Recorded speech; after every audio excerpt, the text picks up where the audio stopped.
You know what? Do what you gotta do. Start martial law. Get rid of posse comitatus. Put me in the gulag and FEMA camps. But stop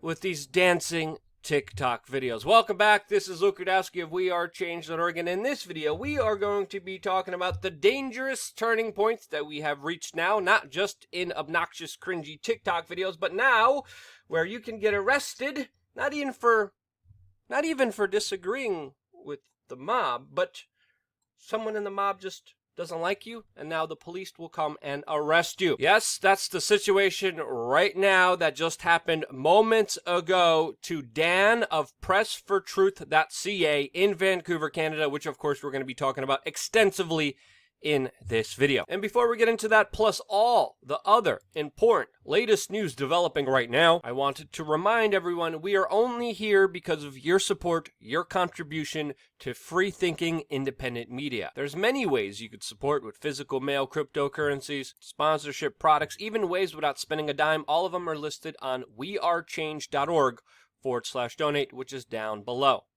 Sincerely, thank you very much for helping us out during these very difficult times, especially since independent thinking is becoming less and less available as it is constantly attacked. Now, what just happened to Dan of Press for Truth is just insane, utterly crazy, and demonstrates the real horrible position we're in, stuck between a rock and a hard place, stuck between the state and the mob, instead of all of us doing the rational thing and, standing up for truth, which sadly is not happening here at all. It is the first casualty of a war, and that's exactly what it looks like we're in right now. Now, to give you the full story of exactly what just transpired here, which is just, again, utterly insane, Dan is an independent journalist who works for Press for Truth, an independent media organization just like the one that you're watching right now. And Dan went out to cover a Black Lives Matter event in Vancouver, Canada, which he did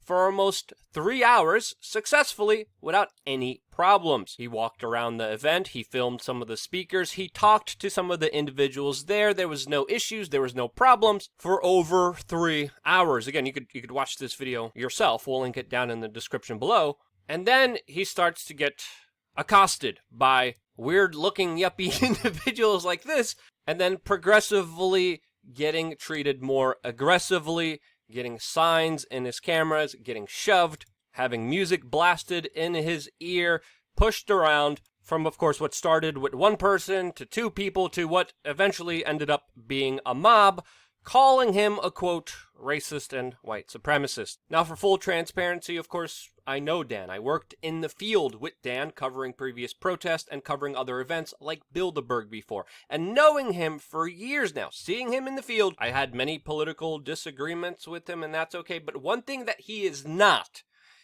definitely not anything the mob was accusing him.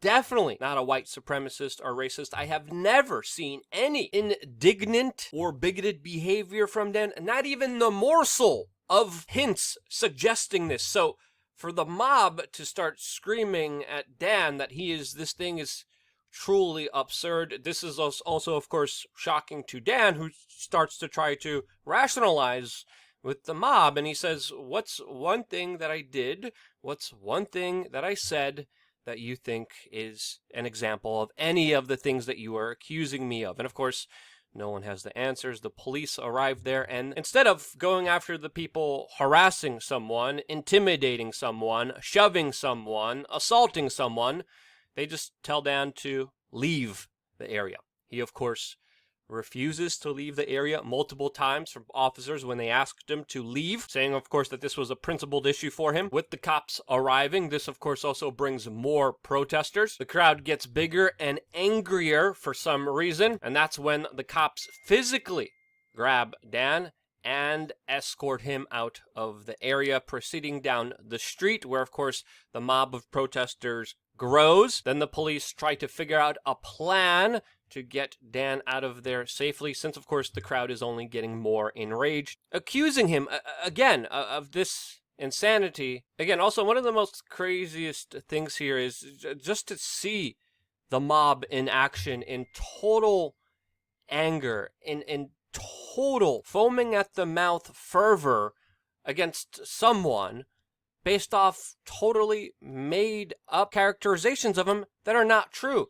There was even people claiming that he was literally running around the protest before this screaming racist chants, which of course he never did. You could watch 3 hours of his coverage since he arrived there, but it doesn't matter. The mob is going to scream at him and tell everyone that he was loudly, proudly running around the entire rally screaming racist slogans, which again, he never was. I mean, look at these people. They are just freaking out. I mean, this person could be Dan's child. She probably doesn't even know who Dan is, and she's freaking out against him. Somehow Dan is the issue of all of their concerns. Somehow Dan is the big problem here. I mean, this is just absolutely disappointing to see in humanity, and you truly get to see the fervor of the mob right here in action. And we're going to play a little clip here and show you just how escalated it got. And here, of course, it looks like Dan gets clocked with something. Police officers, of course, don't go after that person or another person that just assaulted Dan. Of course, this is also just complete chaos that's unfolding here. Dan, of course, lost one of his cameras here during this action, and of course, the cops are just pushing him out the way, of course, escorting him out of there before the situation totally unfolds and explodes. And then after all of that, this happens. And boom, the camera gets snatched away from Dan. And this is pretty crazy because this is the same Dan that literally a few years ago made full feature-length documentaries about the police state. And now, according to this mob, he's the #1 issue and concern from them that they have to violently attack and go after. Dan, of course, released a statement after this detailing how he was sent to the precinct for hours, as of course he was under arrest and charged. Yes, after everything that you just saw unfold, it was Dan that was charged with disturbing the peace and assault. Now, of course, if you watch that video, no assault happened, but this is absolutely bonkers insane. Again, Dan didn't even disagree with the mob. Dan was just targeted with them since, of course, he has his own views and opinions that may not align with some of these people here. He doesn't have opinions that align with me. But to treat him like this because of that is just absolutely wrong. No matter where you stand, this is wrong. Wrong by the mob. Wrong by these officers. And of course, after that, you have still many people slandering him, lying about him, and also doxing him and his home address. And I ask, for what?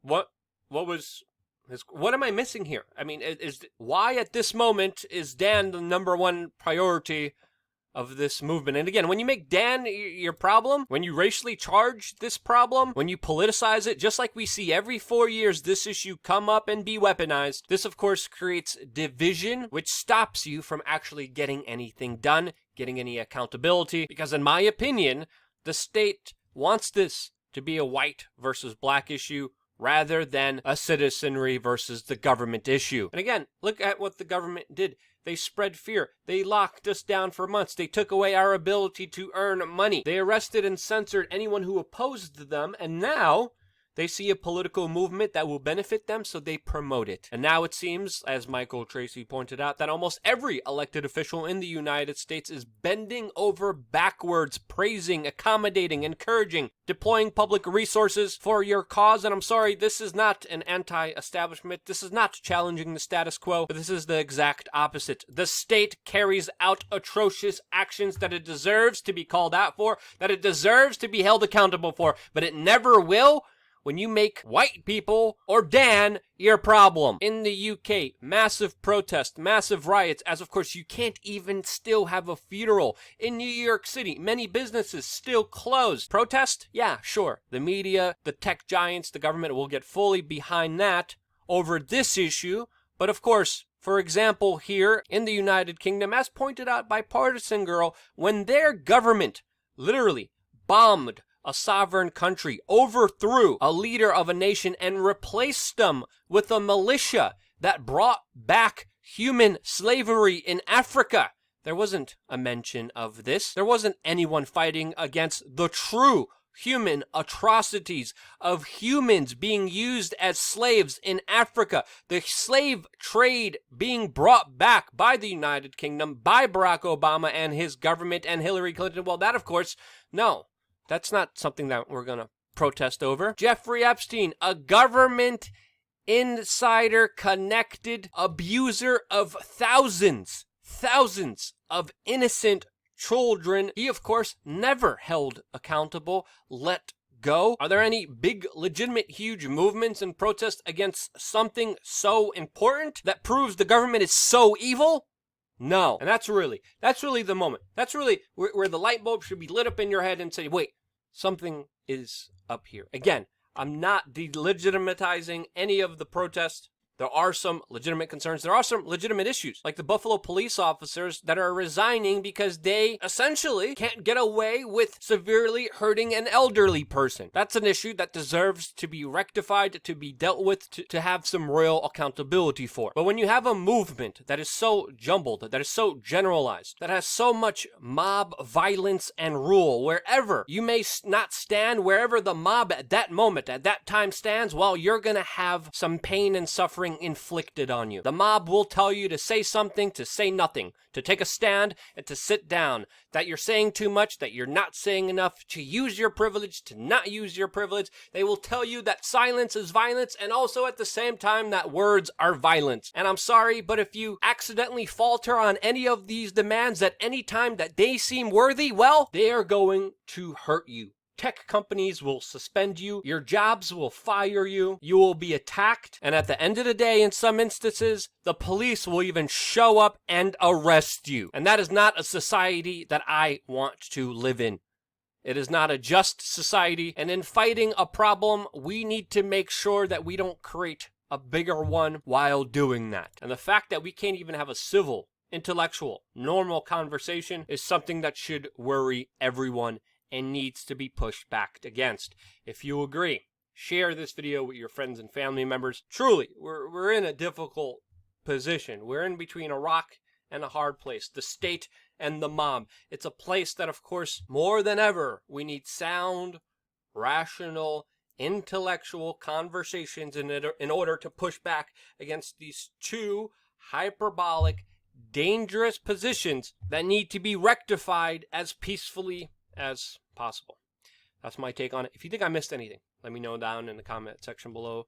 Without you, I wouldn't be here. This is why. Love you guys. Stay tuned for more here on wearechange.org.